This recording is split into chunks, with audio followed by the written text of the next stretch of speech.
बच्चों नमस्कार। आज हम इलेक्ट्रिकल सर्किट और उसमें जो फॉल्ट आता है उसके बारे में तुमको आज हम बताएंगे। तो सबसे पहले तो जान लो, इलेक्ट्रिकल सर्किट जो है it is a close path of electricity in which electric current flows, यानी ये क्लोज्ड पाथ है जिसमें कि इलेक्ट्रिक करंट फ्लो करता है। और जब ये पाथ होगा तो कंडक्टर का होगा, क्योंकि इलेक्ट्रिक करंट आप जानते ही हैं कंडक्टर के थ्रू ही पास होता है। तो ये क्लोज्ड पाथ है, यही क्लोज्ड अगर कहिएगा तो ये क्लोज्ड पाथ है आपका। इसी क्लोज पाथ में ये बैटरी है, यहाँ से करंट स्टार्ट होता है और फ्लो करते हुए इस बल्ब से होते हुए फिर आपका ये करंट इसमें निगेटिव में चला जाता है। तो ये क्लोज पाथ होता है जिसमें कि इलेक्ट्रिक करंट फ्लो करता है। इस इलेक्ट्रिक सर्किट में जो आपका मेन जो आपका पार्ट है उसमें से सबसे पहला है अप्लायंसेज और लोड। जो यहाँ आप देख रहे हैं ये बल्ब है, अप्लायंसेज है, ये इलेक्ट्रिसिटी को कंज्यूम करता है और लाइट देता है।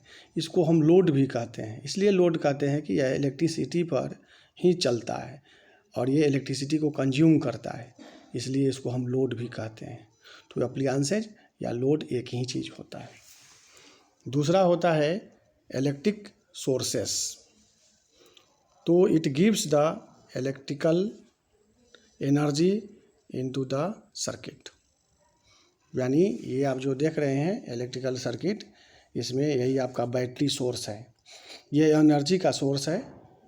और ये जो एनर्जी के चलते इलेक्ट्रिकल एनर्जी इसमें प्लस से निकलता है करंट और फिर माइनस में चला जाता है, ये सोर्स है आपका। तो इलेक्ट्रिकल सर्किट का दूसरा जो मेन पार्ट है वो इलेक्ट्रिकल एनर्जी का सोर्स होता है।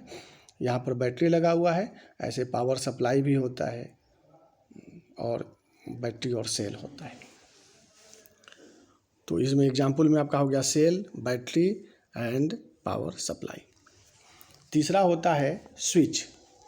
यहाँ पर देखिए आपका स्विच लगा हुआ है, ये स्विच है। इसी स्विच से हम इस इलेक्ट्रिकल जो सर्किट है उसको हम कंट्रोल करते हैं। इसको ऑफ कर देंगे, यानी ऑफ करने का मतलब है कि स्विच का इलेक्ट्रिकल सर्किट एक स्विच जो है ऑफ हो जाता है, यानी कनेक्शन यहाँ से कट जाता है। जैसे ही कनेक्शन कट जाएगा इसमें इलेक्ट्रिक करंट फ्लो बंद हो जाएगा। फिर उसको ऑन कर देंगे, यानी इलेक्ट्रिकल सर्किट क्लोज्ड हो जाएगा। क्लोज हो जाएगा तो इलेक्ट्रिक करंट फिर शुरू हो जाएगा। तो स्विच के थ्रू हम इस इलेक्ट्रिकल सर्किट को ओपन और क्लोज कर सकते हैं, यानी इसके मदद से हम कंट्रोल भी कर सकते हैं, इसलिए स्विच कंट्रोल के रूप में भी हम कह सकते हैं। तो एक मेन पार्ट आपका स्विच हो गया। फिर दूसरा है, चौथा है कंडक्टर वायर। आप जानते ही हैं कि इलेक्ट्रिक करंट हमेशा कंडक्टर से ही फ्लो करता है। तो कंडक्टर से फ्लो करता है, इसलिए कंडक्टर वायर के थ्रू ही जितना भी आपको हम बताए अप्लायंसेज, स्विच, सोर्स, ये सब को कंडक्टर वायर से हम जोड़ते हैं, यानी यह कनेक्शन का काम करता है। वायर जो है कनेक्ट कर देता है सबको, लोड को इलेक्ट्रिकल एनर्जी के सोर्स से स्विच के थ्रू हो करके ये कंडक्टर वायर जोड़ता है। और इसी कंडक्टर वायर में इलेक्ट्रिक करंट फ्लो करता है, यानी इलेक्ट्रिक करंट के लिए यह कंडक्टर वायर पाथ देता है, रास्ता देता है। तो conductor wire it gives the electric path to the electric current. ठीक है, तो ये आपका इलेक्ट्रिकल सर्किट है, इसी में ये सब मेन पार्ट है और इसी मेन पार्ट को मिलाने के बाद इलेक्ट्रिक सर्किट पूरा का पूरा तैयार हो जाता है। तो इसको जो है कॉपी में लिख लेना है और उसको याद रखना है। अब इसमें जो कुछ फॉल्ट है वो फॉल्ट में दो फॉल्ट मेन होता है, एक होता है ओपन और दूसरा होता है शॉर्ट। तो वर्ड से ही है, ओपन मतलब खुल जाना, यानी इलेक्ट्रिक जो सर्किट देख रहे हैं, कहीं भी अगर ये ओपन हो गया, एक स्विच के पास तो ओपन और क्लोज करने का तो आपके पास अप्लायंस ये जो है कंपोनेंट है, स्विच जो ओपन और क्लोज करता है, तो ये तो आपके कंट्रोल का चीज़ है।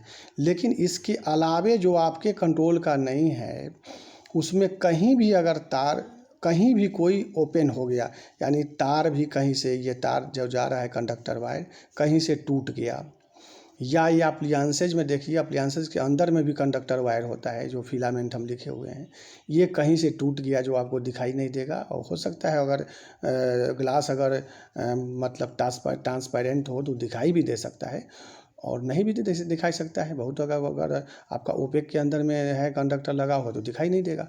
तो वो जैसे ही ओपन हो जाएगा, ये टूट जाएगा कहीं से, तो पाथ बंद हो जाएगा और इलेक्ट्रिक करंट फ्लो आपका बंद हो जाएगा।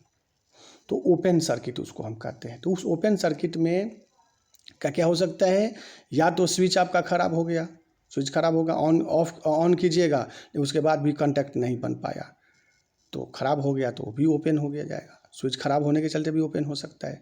वायर कहीं से कट गया तब भी ओपन हो सकता है, और कहीं से अप्लायंसेज के अंदर में जो कंडक्टर वायर लगा हुआ है वो भी अगर टूट गया तब भी आपका ओपन हो सकता है, और ओपन होने के चलते इलेक्ट्रिक करंट आपका फ्लो बंद हो जाएगा। तो उसको कहते हैं ओपन सर्किट, याद रखिएगा, उसका नाम है ओपन सर्किट। फिर दूसरा है शॉर्ट सर्किट। शॉर्ट सर्किट के मतलब हो गया कि जनरली यही होता है कि अप्लायंसेज में जो आप तार जो देख रहे हैं अप्लायंसेज से हो करके जुड़ा हुआ है, ये अप्लायंसेज का ये जो दोनों जो टर्मिनल है ये कहीं से शॉर्ट कर गया, दोनों आपस में सट गया, यानी ये पॉइंट और ये पॉइंट आपस में टच हो गया। तो जैसे ही टच हो जाएगा तो इलेक्ट्रिक करंट अप्लायंसेज में नहीं जा करके डायरेक्ट वायर में फ्लो करेगा, और जब डायरेक्ट वायर में फ्लो करेगा तो करंट बहुत हाई हो जाएगा। अप्लायंसेज के थ्रू अगर करंट फ्लो हो रहा है तो वो अप्लायंसेज उसको काम में बदल देगा, लाइट दे देगा, फैन है तो फैन चल रहा है। लेकिन जब वो उसमें करंट नहीं जा करके डायरेक्ट ये दोनों टच हो जाएगा और करंट इधर जाना शुरू हो जाएगा, इसमें तो काम तो नहीं करेगा। तो वह इलेक्ट्रिक करंट जो आपका सर्किट में फ्लो करेगा, लेकिन बहुत ज़्यादा करेगा, और ज़्यादा करने के चलते आपका इलेक्ट्रिक सर्किट ब्रेक कर जाएगा, जल जाएगा, आग भी लग सकती है, क्योंकि करंट हाई हो जाएगा, इतना ज़्यादा हाई हो जाएगा कि ये तार भी मेल्ट कर जाएगा, स्विच भी मेल्ट कर सकता है। पीवीसी का अगर कवर है तो वो आग लग जाएगी, और बहुत कुछ आग लगने से कुछ हो सकता है। तो शॉर्ट सर्किट में यही होता है कि अप्लायंसेज के अंदर या बाहर कहीं भी ये जो कंडक्टर आप देख रहे हैं ना, ये शॉर्ट कर जाएगा। शॉर्ट मतलब छोटा हो जाएगा, छोटा हो जाएगा तो करंट बहुत ज़्यादा हो जाएगा और आपका सर्किट जो है ना जल जाएगा।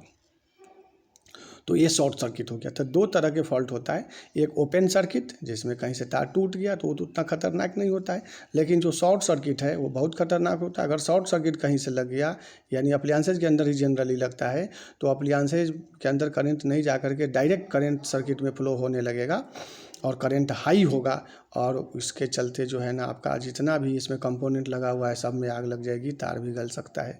वो जब तक कहीं से ब्रेक नहीं होगा तब तक करंट फ्लो होगा और आग लगेगी, और जब फिर ब्रेक कर जाएगा तो फिर करंट फ्लो बंद हो जाएगा, लेकिन अगर आग लग जाएगी तो फिर वो जलते रहेगा। तो ये बहुत बड़ा फॉल्ट होता है, इससे शॉर्ट सर्किट से बचना है। तो बच्चों दो तरह का हो गया, एक ओपन सर्किट हो गया और एक शॉर्ट सर्किट हो गया। इसको आपको याद रखना है और कॉपी में लिख करके और इसको शेयर करना है। Okay, thank you.